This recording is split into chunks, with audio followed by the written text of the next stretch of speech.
दहिवडीच्या सिद्धनाथ रथोत्सवाच्या पार्श्वभूमीवर वाहतुकीचा प्रश्न गंभीर।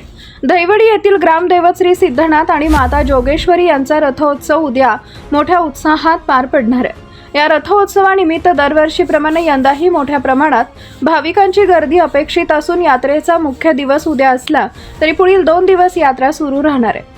यात्रेनिमित्त मंदिरालगत असलेल्या गोंदवले रस्त्यावर अनेक व्यावसायिकांनी आपली दुकानं थाटण्यास सुरुवात केली आहे। मात्र या दुकानाच्या मांडणीमुळे सध्या वाहतुकीला मोठा अडथळा निर्माण होत असल्याचं चित्र स्पष्ट दिसत आहे। विशेषतः मंदिराच्या दक्षिण बाजूस जाणाऱ्या गोंदवले रस्त्यावर आणि मुख्य रस्त्यालगत दोन्ही बाजूने दुकानं उभारली जात असल्यामुळे रस्त्याची उपलब्ध रुंदी अत्यंत कमी होत आहे। परिणामी या रस्त्यावरून 2 वाहनं एकाच वेळी जाणं अशक्य होण्याची शक्यता निर्माण झाली आहे। सध्या दुकान उभारणीचं काम सुरूच असल्याने एकदा दुकान पूर्णपणे उभारल्यानंतर त्यामध्ये बदल करणं कठीण होणार आहे।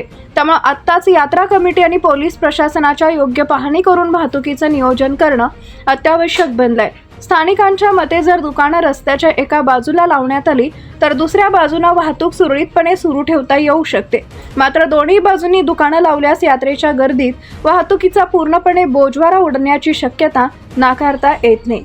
यात्रेमुळे व्यवसायाला चालना मिळणं महत्त्वाचं असलं तरी भाविकांना कोणत्याही प्रकारचा त्रास होऊ नये हे देखील तितकंच महत्त्वाचं आहे। त्यामुळे प्रशासनानं याकडे गांभीर्यानं लक्ष देणं, तातडीनं उपाययोजना करणं गरजेचं आहे।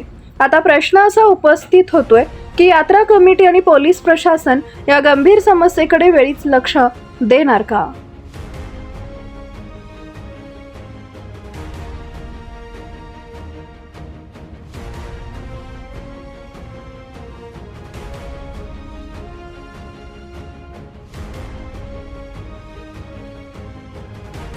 न्यूज साठी संदीप जठार, गोंदवले।